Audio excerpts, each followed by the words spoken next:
جس نے روشن کے جیتے جاگتے وجود کو بت کی مانند ساکت ہو جانے پر مجبور کر دیا تھا، وہ یہ تھی کہ وہ انگنت بے شمار بونے، کھودی گئی بنیادیں بھرنے جیسا مشکل اور کٹھن کام کسی اوزار یا کسی مشین سے سر انجام دینے کی بجائے اپنے چھوٹے چھوٹے ہاتھوں سے سر انجام دے رہے تھے۔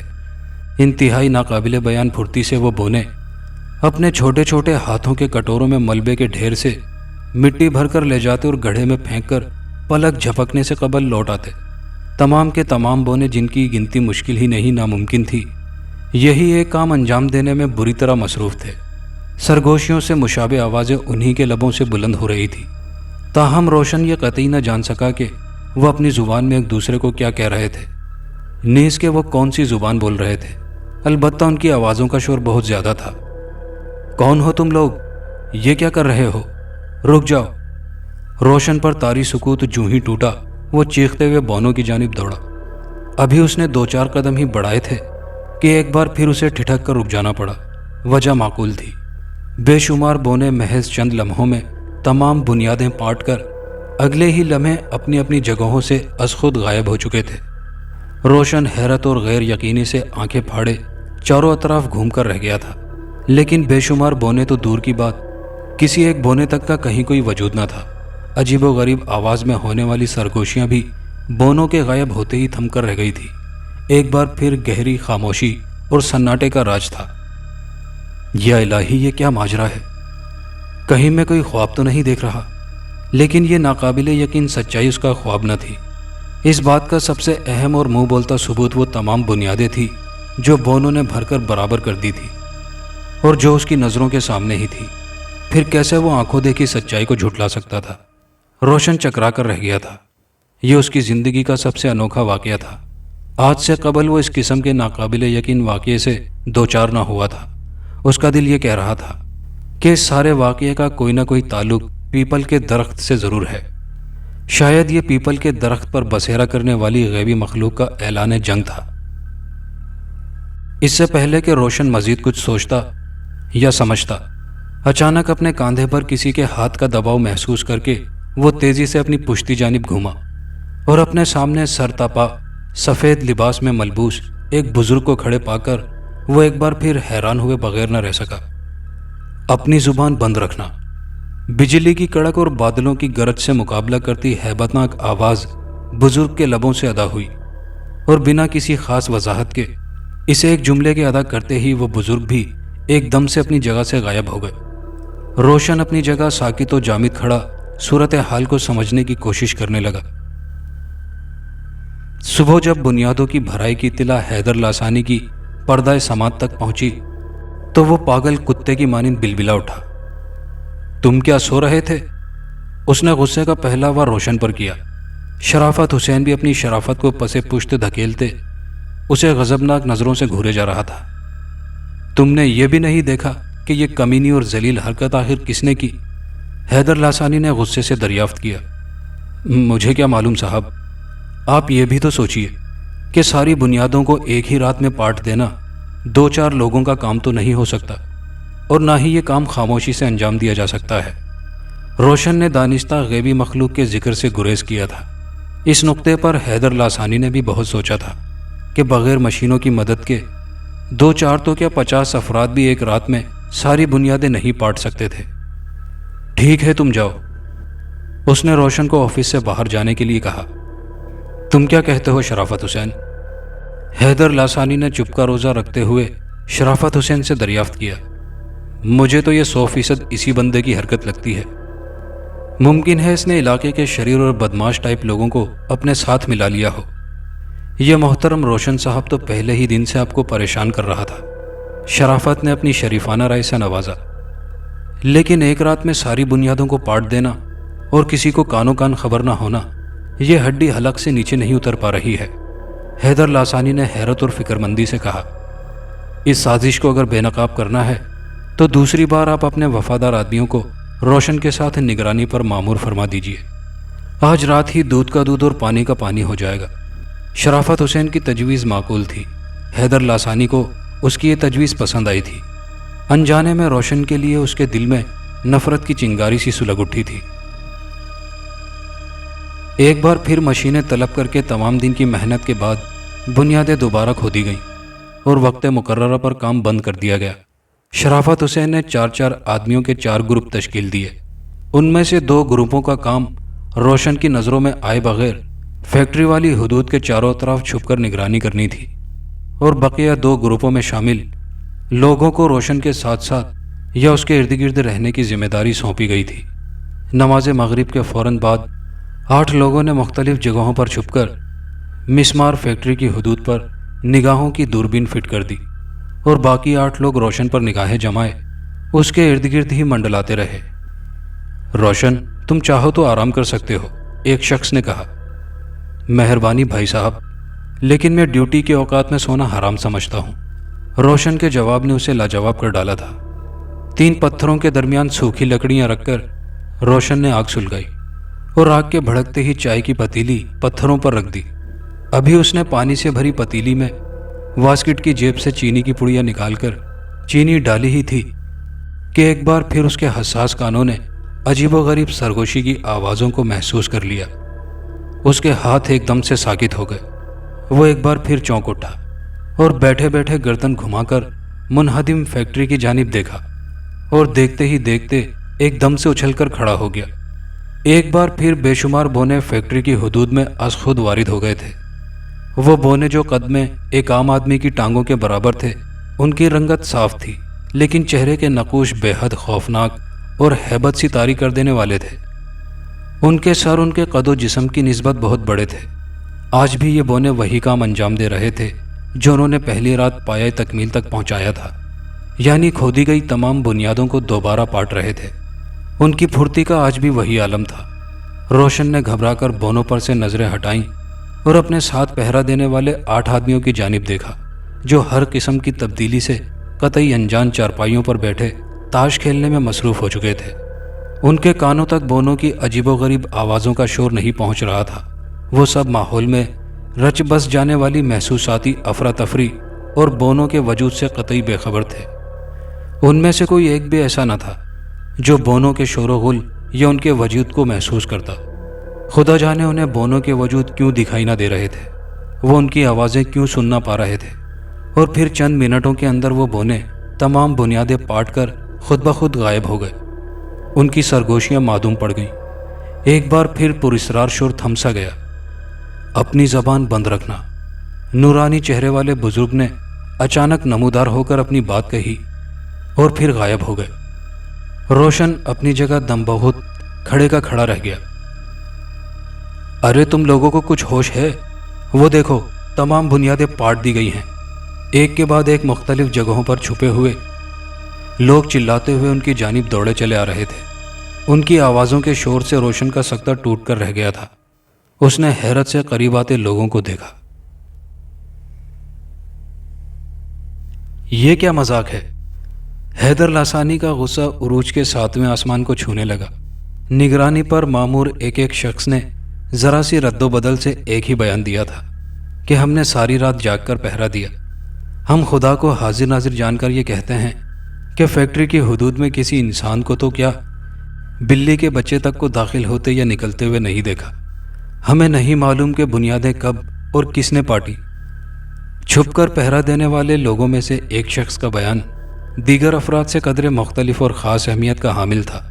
اس کے چہرے پر ہوائیاں سی اڑ رہی تھی اور آنکھوں میں خوف کی پرچھائیاں تھرک رہی تھی۔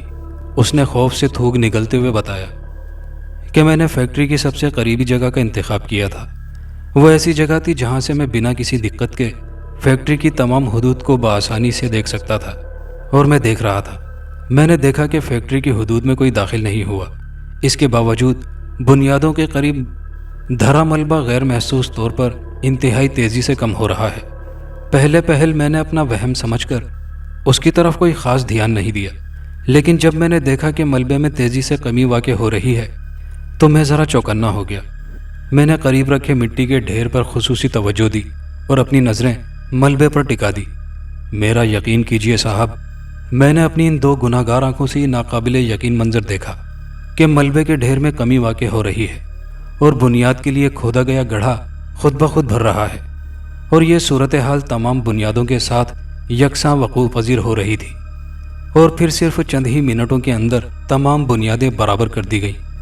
یہ کارروائی کسی پراسرار وجود کی ہی ہو سکتی ہے، کوئی غیبی قوت، نادیدہ مخلوق، جسے لاکھ کوشش کے باوجود میری نظریں دیکھنے سے قاصر رہیں۔ اس شخص کے بیان پر حیدر لاسانی کا چہرہ ایسی گھڑی کی مثال بن کر رہ گیا تھا جو پورے 12 بجے بند ہو کر رہ جاتی ہو۔ وہ یہ سوچ کر بیزار ہو اٹھا کہ جانے اسے روشن جیسے کتنے جاہلوں کا سامنا کرنا پڑے گا۔ یہاں تو ہر دوسرے بندے پر غیبی مخلوق کا بھوت سوار تھا۔ روشن مسلسل یہی سوچ کر پریشان ہو رہا تھا کہ جو کچھ وہ 2 راتوں سے دیکھ رہا تھا وہ صرف اسے ہی کیوں دکھائی دے رہا تھا۔ کل رات اس کے ساتھ مل کر 16 لوگ مسمار فیکٹری کی نگرانی پر مامور تھے، لیکن ان میں سے کسی ایک شخص نے بھی وہ سب نہیں دیکھا جو اس نے خاص طور پر دیکھا۔ آخر غیبی مخلوق کی یہ مہربانی اسی پر کیوں ہو رہی تھی؟ کیا محض اس وجہ سے کہ اس نے پیپل کے درخت کو گرانے کی مخالفت کی تھی، حیدر لاسانی کو روکنے کی ہر ممکن کوشش کی تھی، یا پھر پیپل کے درخت کو جڑوں سے اکھاڑ پھینکنے پر درخت پر بسیرا کرنے والی غیبی مخلوق حیدر لاسانی کو سزا دے رہی تھی، اور روشن پر یہ سب اس لیے عیاں کیا جا رہا تھا کہ وہ اس عبرتناک کہانی کا چشمدید گواہ ثابت ہو؟ شاید ایسا ہی تھا۔ بہرحال اس نے بزرگ کے حکم پر اپنی زبان بند ہی رکھی تھی اور بنیادیں پاٹنے والی کارروائی سے اپنے سائے تک کو انجان رکھا ہوا تھا۔ تیسری بار پھر بنیادیں کھودی گئی۔ اب کی بار حیدر لاسانی نے ہتھیاروں سے لیس نگران مقرر کیے اور حکم دیا کہ چاہے کوئی نظر آئے یا نہ آئے، لیکن جو ہی بنیادوں کو بڑھتے ہوئے محسوس کرو، چاروں طرف سے فائر کھول دینا، چاہے وہ نادیدہ دشمن ہی کیوں نہ ہو، بچ کر نہیں جانا چاہیے۔ لیکن حیدر لاسانی کی یہ کوشش بھی بیکار ثابت ہوئی، سوائے بے شمار بارود کے ضیاء کے کچھ ہاتھ نہ آیا، ہونی ہو کر رہی، اور تیسری بار بھی بنیادیں نہایت سہولت سے پاٹ دی گئیں۔ اس طرح تو میری یہ فیکٹری کبھی تعمیر نہ ہو سکے گی، اس مسئلے کا کوئی حل تو ہوگا۔ حیدر لاسانی بے حد پریشان ہو اٹھا تھا۔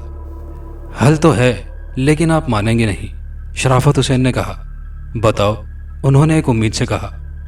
ہمارے محلے میں ایک بزرگ رہتے ہیں، عزت و احترام سے اہل محلہ انہیں سید صاحب سے پکارتا ہے۔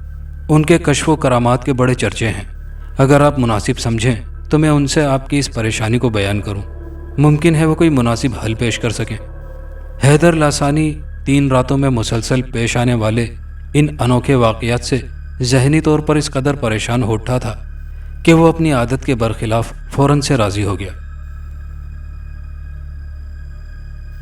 رات کو روشن اپنی چارپائی پر بیٹھا چائے سے شغل فرما رہا تھا کہ اچانک وہی سفید پوش بزرگ نمودار ہوئے۔ بے اختیار روشن اپنی چارپائی سے اٹھ کھڑا ہوا اور سوالیہ نظروں سے بزرگ کے پرجلال چہرے کی طرف دیکھا۔ سوالیہ نظروں سے اس لیے کہ حیدر لاسانی نے 2 روز کے لیے کام بند کروا دیا تھا۔ پھر یہ بزرگ اب کیا کہنے آئے تھے؟ تمہیں زبان کی بندش سے آزاد کیا جاتا ہے، بزرگ نے کہا، اور اگلے ہی لمحے غائب ہو گئے۔ صبح حیدر لاسانی نے روشن کو اپنے آفس میں طلب کیا۔ آفس میں ان کے اور شرافت حسین کے علاوہ ایک 60-65 برس کے باروب اور نورانی چہرے والے ایک بزرگ بھی براجمان تھے۔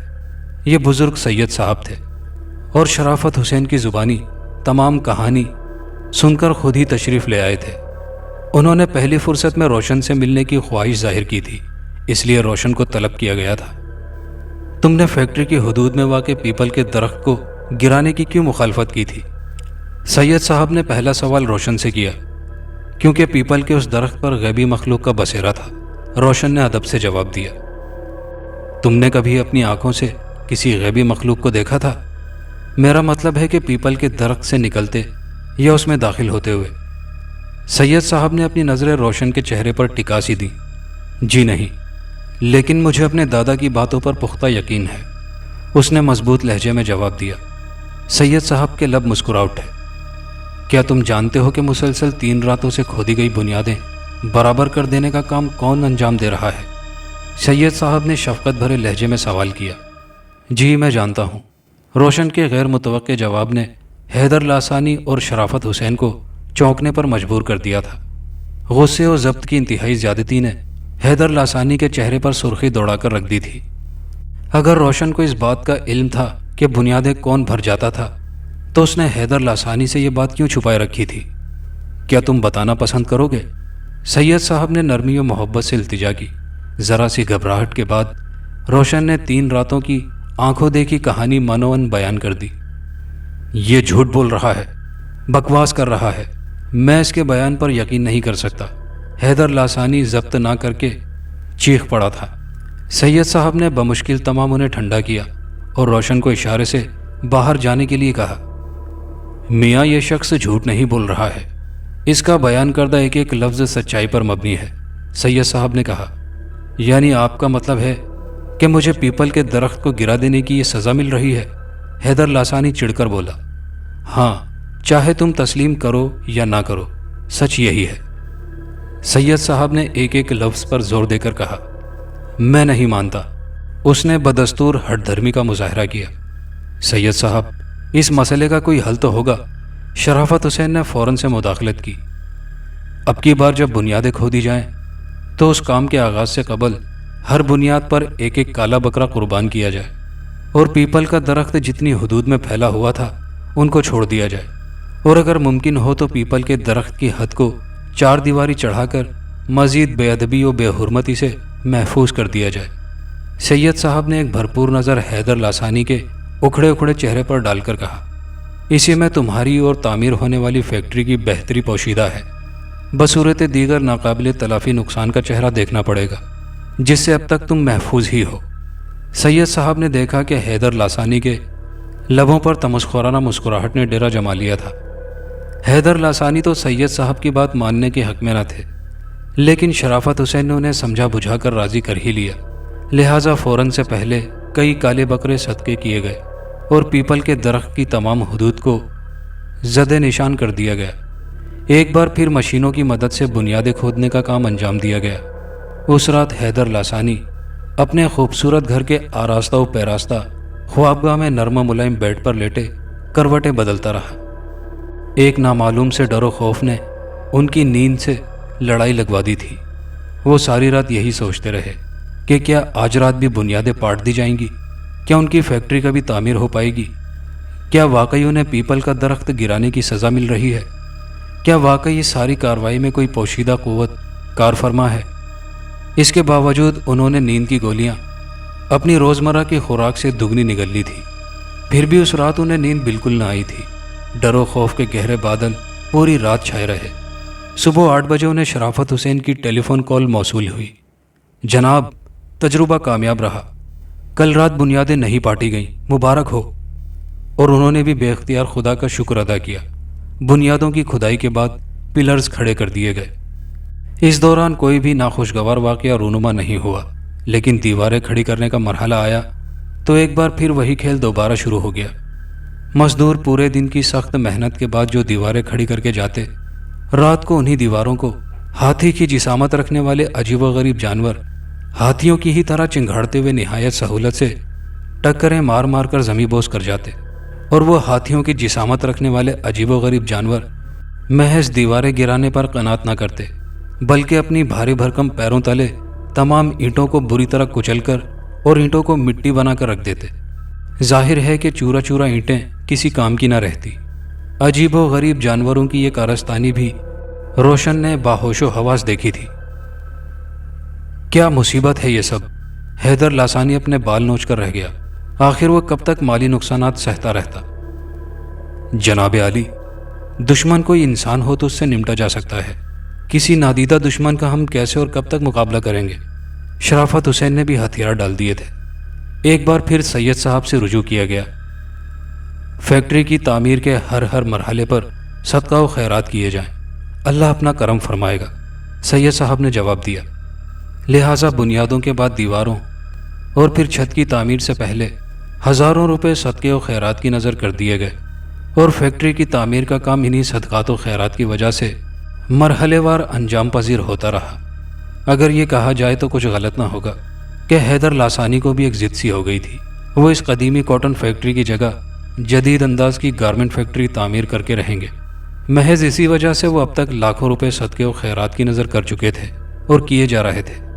نادیدہ دشمن اور روشن کے لیے ان کے دل میں نفرت کا جو بیج پھوٹ پڑا تھا، وہ ہر گزرتے دن کے ساتھ نشو نما پا کر اپنا قد بڑھا رہا تھا۔ اگرچہ روشن جیسے معمولی چوکی دار سے نمٹنا ان کے لیے کچھ مشکل نہ تھا، لیکن وہ روشن کو پہلے یہ باور کرانا چاہتے تھے کہ وہ اپنی ضد کے بے حد پکے ہیں، چاہے دشمن نادیدہ ہی صحیح، لیکن وہ دشمن سے ہار نہیں مانیں گے۔ اور بالآخر خوشیوں بھری وہ گھڑی بھی آن پہنچی جب حیدر لاسانی کو ان کے دیرینہ خواب کی تعمیر میسر آ گئی، یعنی سابقہ کاٹن فیکٹری کی جگہ دور جدید کی سہولیات سے آراستہ ان کی گارمنٹ فیکٹری مکمل طور پر تعمیر ہو گئی۔ اس دن وہ خوشی کی انتہائی زیادتی سے باولے ہوئے جا رہے تھے۔ اسی خوشی میں انہوں نے سینکڑوں روپے کی مٹھائی بھی تقسیم کروائی اور اپنی جیت کے نشے میں غرق روشن کو خصوصی طور پر اپنے آفس میں طلب کر کے اسے اپنے ہاتھوں سے 5 کلو مٹھائی کا ٹوکرا عنایت کرتے ہوئے کہا، دیکھا تم نے، دیکھا نا روشن، ہماری گارمنٹ فیکٹری آخر تعمیر ہو ہی گئی، ہم جیت گئے روشن، ہم جیت گئے۔ تم بھی حیدر لاسانی کے عزم کو مان گئے ہوگے۔ حیدر لاسانی واقعی لاسانی ہے۔ وہ غرور و تکبر سے کہے اگلنے لگا، دولت میں بڑی طاقت ہے، اپنے نادیدہ دشمن کو ہم نے اسی دولت کی طاقت سے زیر کیا ہے۔ دیکھی تم نے غیبی مخلوق کی اوقات، چند کالے بکرے اور چند ہزار روپے کی خیرات ان کی خدمت میں کیا پیش کی گئی، وہ اپنی ساری چوکڑی بھول گئے۔ وہ ہنستے ہنستے سرخ پڑ گیا تھا۔ صدقہ و خیرات کرنے والوں پر اللہ تعالیٰ اپنی رحمت اور برکتیں نازل فرماتا ہے۔ آپ نے اپنی فیکٹری کی خیر و برکت کے لیے صدقے و خیرات کے عمل کو اپنایا اور اللہ تعالیٰ نے آپ پر اپنا کرم کیا۔ حیدر لاسانی نے روشن کی بات کی گہرائی میں جانا قطعی گوارا نہ کیا۔ بہرحال تم کچھ بھی کہو، غیبی مخلوق نے ہم سے شکست کھائی تو ہے نا۔ وہ بدستور ہنس رہا تھا۔ روشن چپ کی مہر ثبت کیے کھڑا رہا۔ اور پھر جاپان سے مشینیں منگوائی گئیں اور جاپانی کاریگروں نے اپنے ہاتھوں سے تمام فیکٹری میں نئی اور جدید مشینیں نصب کر دی۔ فیکٹری کی افتتاحی تقریب کے دعوت نامے تقسیم کر دیے گئے۔ کل صبح 11 بجے حیدر لاسانی کو اپنے دست مبارک سے اپنی گارمنٹ فیکٹری کا افتتاح کرنا تھا۔ وہ افتتاحی تقریب ایسی شاندار اور بے مثال کرنے کا خواہش مند تھا کہ مدتوں لوگوں کے ذہنوں پر تقریب کا اثر چھایا رہے۔ اس نے اپنی تسلی کے لیے انتظامات کا جائزہ لیا۔ انتظامیہ نے نہایت محنت اور جاں فشانی سے ہر کام انجام دیا تھا۔ تمام مشینوں پر دھاگے، کپڑے اور چمڑے چڑھا کر مشینوں کو الرٹ کر دیا گیا تھا۔ تمام بٹن آن رکھے گئے تھے، صرف مین سوئچ بند تھا۔ اسی مین سوئچ کو آن کر کے حیدر لاسانی کو اپنی گارمنٹ فیکٹری اپنے دیرینہ خواب کو شرمندہ تعبیر کرنا تھا۔ کل فیکٹری کی افتتاحی تقریب کے بعد تم خود کو نوکری سے باہر سمجھنا، مجھے تم سے بہتر نگران یا چوکیدار میسر آ چکا ہے۔ حیدر لاسانی نے نفرت و حقارت سے روشن کو گھورتے ہوئے کہا اور آگے بڑھ گیا۔ روشن کے ساتھ اور 10 افراد بھی فیکٹری کی کڑی نگرانی پر مامور کیے گئے تاکہ کوئی دشمن کسی قسم کی شرارت نہ کر سکے۔ اسی لیے خاص طور پر شرافت حسین کو بھی نگرانی کرنے والوں میں شامل کیا گیا تھا۔ حیدر لاسانی کے دل و دماغ سے غیبی مخلوق کا ڈر و خوف قطعی مٹ کر رہ گیا تھا۔ اول تو وہ اس بات کو تسلیم کرنے سے انکاری تھا کہ اس کی دشمن کوئی نادیدہ مخلوق تھی۔ اس نے اول دن کی پریشانیوں کو دشمنوں کی طرف سے کروائے گئے کالے جادو کی شعبدہ بازی قرار دیا تھا، اور دوسرا یہ کہ وہ اپنی دانست میں اپنے نادیدہ دشمنوں کو شکست سے دوچار کر چکا تھا۔ اسی لیے وہ قطعی طور پر مطمئن تھا۔ تاہم اس کے لیے وہ رات کاٹنا اتنی آسان نہ تھی۔ اس کے دائرہ اختیار میں ہوتا تو وہ صبح کو کھینچ کر لے آتا۔ چشم تصور میں وہ اپنے آپ کو عمرہ اور وزراء کے درمیان گھرے ہوئے اور خود کو اپنی گارمنٹ فیکٹری کا افتتاح کرتے دیکھ کر اپنے آپ ہی مسکرائے جا رہا تھا، اور اسی حسین تصور کو دل میں بسائے وہ نیند کی وادیوں میں اتر گیا۔ یہ اس کی زندگی کی آخری پرسکون نیند تھی۔ اس رات کے بعد سکون کی نیند اس کے لیے محض ایک خواب بن کر رہ گئی تھی۔ نیند کی مہربان دیوی نے اپنے بازو پھیلا کر ہر ذی روح کو ممتا کی طرح اپنی آغوش میں سمیٹ لیا تھا، سوائے روشن، شرافت حسین اور ان 9 افراد کے جو فیکٹری کی نگرانی پر مامور تھے۔ اب بولو روشن، کیا کہتے ہو؟ کل صبح حیدر صاحب اپنے مبارک ہاتھوں سے اپنی اس گارمنٹ فیکٹری کا افتتاح کرنے والے ہیں۔ یہ تمہاری غیبی مخلوق کو چپ کیوں لگ گئی ہے؟ کیا میدان چھوڑ کر بھاگ کھڑی ہوئی ہے؟ شرافت حسین نے حقارت اور طنز سے بھرپور لہجے میں ہنستے ہوئے کہا، پہلے تو بار بار بنیادیں پاٹی جا رہی تھی، دیواریں ڈھائی جا رہی تھی، اینٹیں مٹی بنا کر ضائع کی جا رہی تھی، اب کیا ہوا؟ اب کیا ان کی پٹاری میں دکھانے کے لیے کوئی اور شعبدہ نہیں رہا ہے کیا؟ شرافت حسین کی بات پر نگرانی پر مامور 9 افراد خوش دلی سے ہنس پڑے، لیکن اگلے ہی لمحے ان کی ہنسی ان کے سینوں میں گھٹ کر رہ گئی، اور آنکھیں فرتے خوف سے پھیل کر شرافت حسین کے وجود پر ٹک کر رہ گئی، جس کا جسم زمین سے از خود بلند ہو کر ہوا میں اس طرح معلق ہو کر رہ گیا تھا جیسے اسے کسی نادیدہ قوت نے دبوچ رکھا ہو، اور اس نادیدہ ہستی کی گرفت میں شرافت حسین کی گردن رہی ہو۔ اس کا چہرہ کرب و اذیت کی بڑی خوفناک تصویر پیش کر رہا تھا۔ خون کی گردش تھم جانے کے باعث اس کا چہرہ لہو کی مانند سرخ پڑ چکا تھا، دماغ کی رگیں ابھر آئی تھی، آنکھیں حلقوں کے حصار سے باہر آتی محسوس ہونے لگی، اور وہ فضا میں معلق اس طرح ہاتھ پاؤں چلائے جا رہا تھا جیسے نادیدہ ہستی کی گرفت سے رہائی کی کوشش کر رہا ہو۔ روشن سمیت وہاں موجود تمام افراد یہ ناقابل یقین منظر دیکھ کر اس طرح ساکت ہو چکے تھے جیسے کسی نے ان سب کو سحر پھونک کر پتھر کی طرح منجمد کر ڈالا ہو۔ محاورتاً نہیں بلکہ حقیقتاً ان کے دل دھڑکنا فراموش کر چکے تھے، ان کے سوچنے سمجھنے کی صلاحیتیں بھی اس لمحے دم توڑ چکی تھی۔ ان میں سے کوئی ایک شخص بھی ایسا نہ تھا جو شرافت حسین کی جان تو بچانا دور کی بات اپنے وجود کو ہی حرکت دے پاتا۔ سب کی گردنیں 10 فٹ کی بلندی پر فضا میں معلق شرافت حسین پر جم کر رہ گئی تھی۔ اگلے ہی لمحے شرافت حسین کا وجود ہوا میں مزید بلند ہوا اور اسی رفتار سے زمین کی جانب آنے لگا، اور پھر دھپ سے شرافت حسین کا وجود زمین پر آن گرا۔ گرتے ہی اس کا سر تربوز کی مانند چٹک کر رہ گیا۔ گاڑھے گاڑھے سرخ خون کا فوارہ ابل پڑا تھا اور زمین پر بکھرنے لگا تھا۔ چند لمحوں تک بن پانی مچھلی کی مانند پھڑپھڑاتے رہنے کے بعد ایک دم سے اس کا وجود ساکت سا ہو گیا تھا۔ او میرے خدا، یہ کیا ہو گیا؟ روشن کو ایک دم ہوش آ گیا تھا۔ روشن کی چیخ سے مشابہ آواز نے باقی افراد کے دل و دماغ کو بھی خوف کے سحر سے رہائی دلائی، اور وہ سب شرافت حسین کے مردہ وجود کی جانب لپکے۔ اس سے پہلے کہ ان میں سے کوئی شرافت حسین کے وجود پر جھک کر اس کی موت کی تصدیق کر پاتا، اچانک ہی ساکت پڑے شرافت حسین کا پچکا ہوا سر زمین سے کچھ بلند ہوا، اور اس کے لبوں سے ایک بھاری بھرکم لیکن انتہائی ہیبت ناک اور غضبناک مردانہ آواز نکلی، اصل تماشا تو اب ہوگا۔ آواز بند ہوتے ہی شرافت حسین کا پچکا ہوا سر دوبارہ بے دم سا ہو کر ڈھلک گیا۔ وہاں موجود افراد میں بھگدڑ سی مچ گئی۔ 5 افراد تو مارے خوف کے بھاگ کھڑے ہوئے، اور جو بھاگے نہیں تھے وہ بھی ایک کونے میں کھڑے ہو کر تھر تھر کانپ رہے تھے۔ روشن کی حالت بھی ان سے مختلف نہ تھی۔ خوف نے ان کی صورتوں کو لٹھے کی مانند سفید کر ڈالا تھا، جیسے ان کے جسموں میں موجود لہو تمام کا تمام خشک ہو چکا ہو۔ ابھی وہ خوف کے اس جال سے باہر نہ آ پائے تھے کہ تاریکی و سناٹے کی دیوار میں شگاف سی ڈالتی مشینیں چلنے کی آوازوں نے ان کے دلوں کو دہلا کر رکھ دیا۔ بیک وقت ان سب نے فیکٹری کی طرف دیکھا۔ بلا شبہ مشینوں کی آواز فیکٹری کے اندر ہی سے بلند ہوئی تھی، اور اس بات کا منہ بولتا ثبوت یہ تھا کہ چند لمحے قبل جو فیکٹری اندھیرے میں ڈوبی ہوئی تھی اب دن کی طرح روشن دکھائی دے رہی تھی۔ جانے کس نے فیکٹری کی تمام لائٹیں آن کر دی تھی۔ نہ صرف فیکٹری کی تمام کھڑکیاں اور دروازے کھول دیے گئے تھے بلکہ تمام مشینیں بھی متحرک تھیں، اور ایک نامعلوم سی افراتفری بھی شدت سے محسوس ہو رہی تھی، جیسے فیکٹری کے اندر زندگی متحرک ہو، جیسے کئی لوگ کوئی اہم کام انجام دینے میں مصروف ہوں۔ ایک محسوساتی شور برپا تھا، چیخ و پکار سی مچی ہوئی تھی، عورتوں اور چہل پہل سی لگی ہوئی محسوس ہو رہی تھی، حالانکہ بظاہر کچھ نظر نہ آ رہا تھا۔ یہ سب کیا ہو رہا ہے؟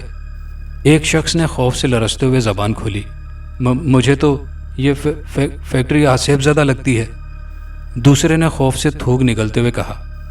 اس سے پہلے کہ تیسرا کوئی زبان کھولتا، ایک بار پھر فیکٹری اندھیرے میں ڈوب کر رہ گئی۔ متحرک مشینیں ساکت ہو گئیں، افراتفری کا عالم مٹ کر رہ گیا، محسوساتی شور شرابہ اور چہل پہل تھم کر رہ گئی۔ ایک بار پھر سناٹا اور بھیانک ترین خاموشی کا راج تھا۔ اگر اس سناٹے اور خاموشی میں کوئی آواز سنائی دے رہی تھی تو وہ ان 5 نفوس کے دل کی دھڑکن کو بآسانی سن سکتا تھا۔ خوف نے انہیں مردوں کی طرح بے جان کر ڈالا تھا۔ شرافت حسین کے مردہ پڑے وجود سے بھی وہ بری طرح ڈر رہے تھے۔ ناقابل یقین واقعات نے انہیں مفلوج سا کر کے رکھ دیا تھا۔ یہ سب غیبی مخلوق کی کارستانیاں ہیں۔ اب وہ کھل کر حیدر صاحب سے انتقام لینے پر اتر آئی ہے۔ اللہ رحم کرے، ایک شخص نے اعتراف کرتے ہوئے کہا۔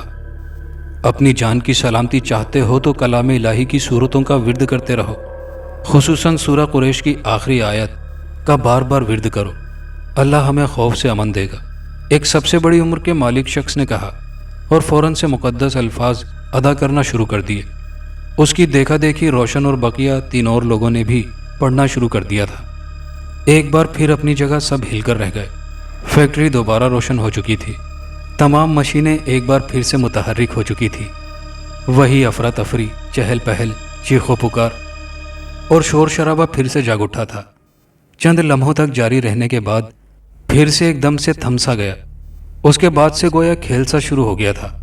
کبھی فیکٹری اندھیرے کی چادر میں چھپ کر رہ جاتی، کبھی دن کے اجالے کی طرح روشن ہو جاتی، کبھی تمام مشینیں بیک وقت از خود چل پڑتی، کبھی اپنے آپ رک جاتی، کبھی چہل پہل، شور شرابہ اور چیخو پکار شدت سے محسوس ہوتی، اور کبھی ایک دم سے سب کچھ معدوم پڑ جاتا۔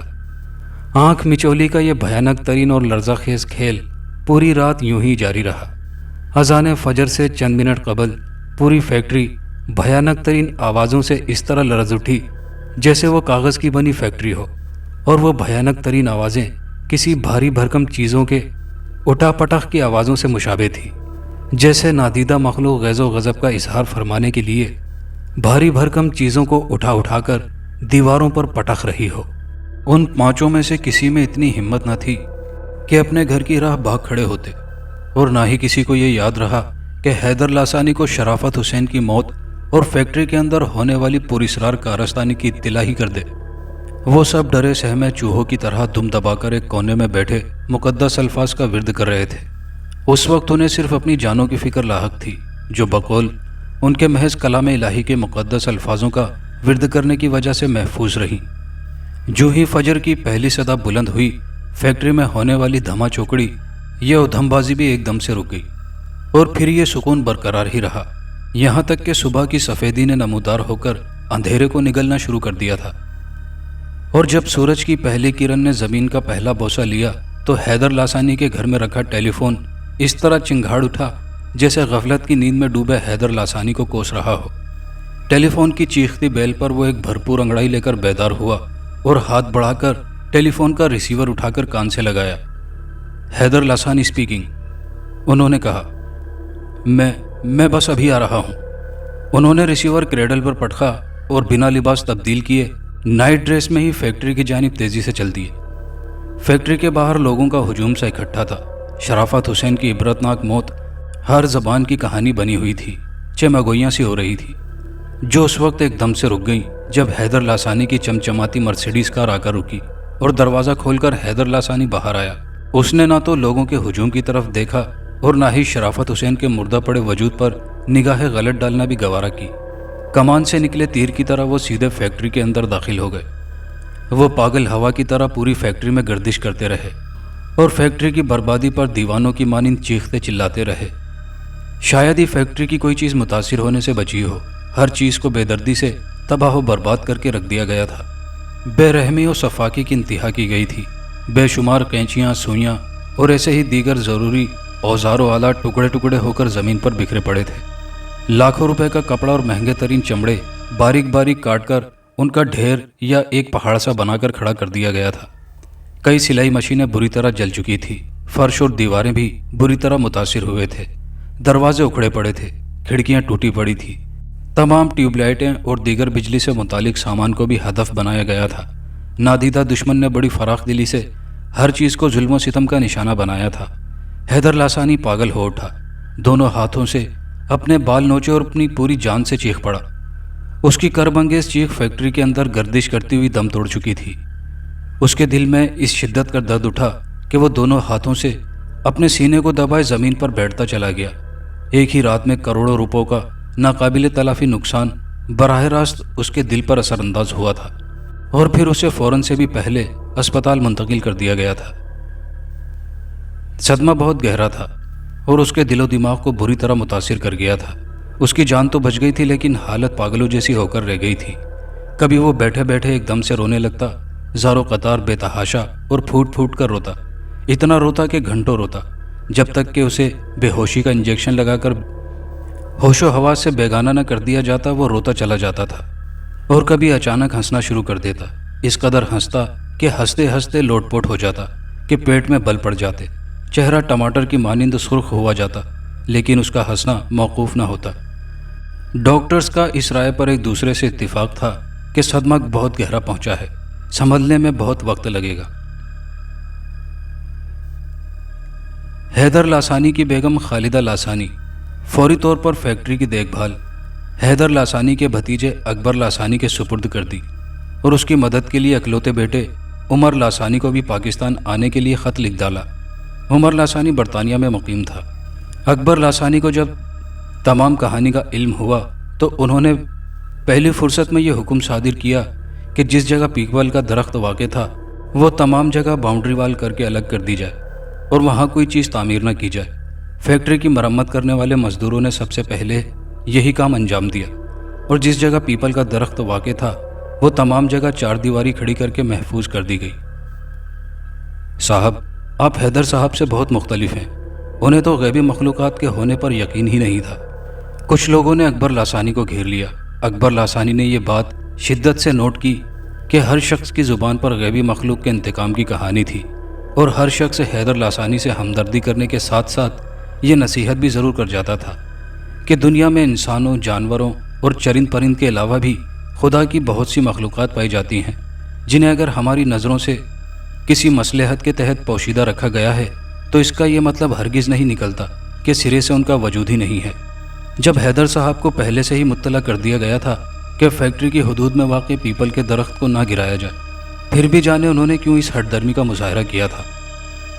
ایک شخص نے حیرت کا اظہار کیا، خدا معاف کرے، ہمارے بزرگ کہا کرتے تھے کہ غیبی مخلوق کے انتقام کی آگ کبھی نہیں بجھتی۔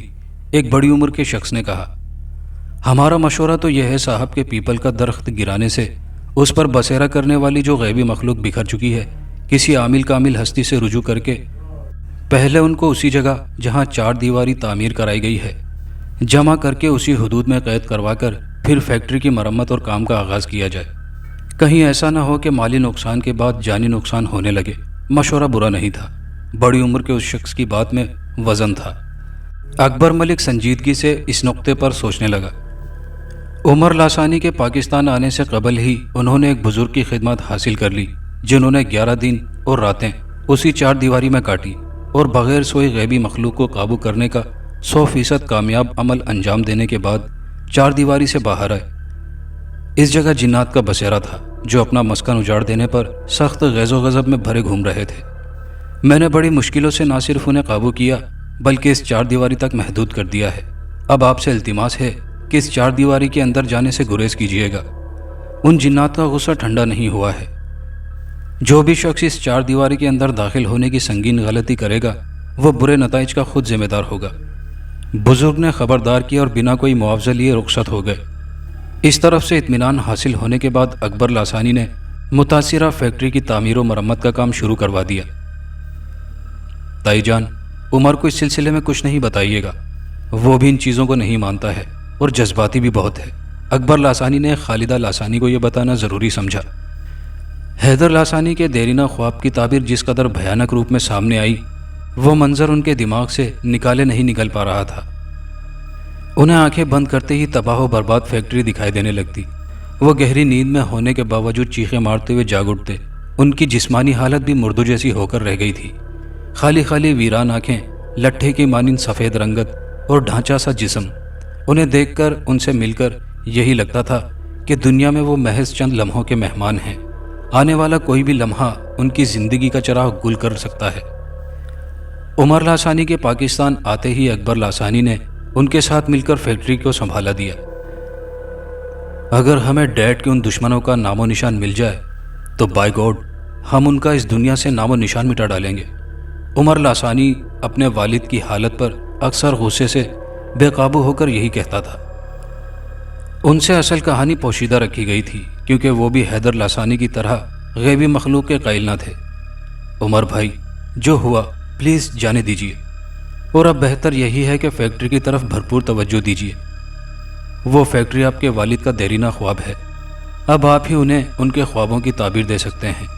اکبر ملک نے انہیں طریقے سے سمجھایا۔ بھول جاؤں؟ ناممکن، دشمنوں کو بخشنا ہماری عادت نہیں ہے۔ عمر لاسانی نے ہٹ دھرمی کا مظاہرہ کیا۔ اکبر ملک نے ان کی توجہ ہٹانے اور ان کے دل و دماغ سے دشمنوں کو ڈھونڈ کر ان سے بدلہ لینے کا خناس نکالنے کے لیے انہیں بری طرح فیکٹری کے کاموں میں الجھا کر رکھ دیا تھا، اور پھر بالآخر دو جوان ذہنوں نے اپنی ذہانت اور صلاحیتوں کے بلبوتے پر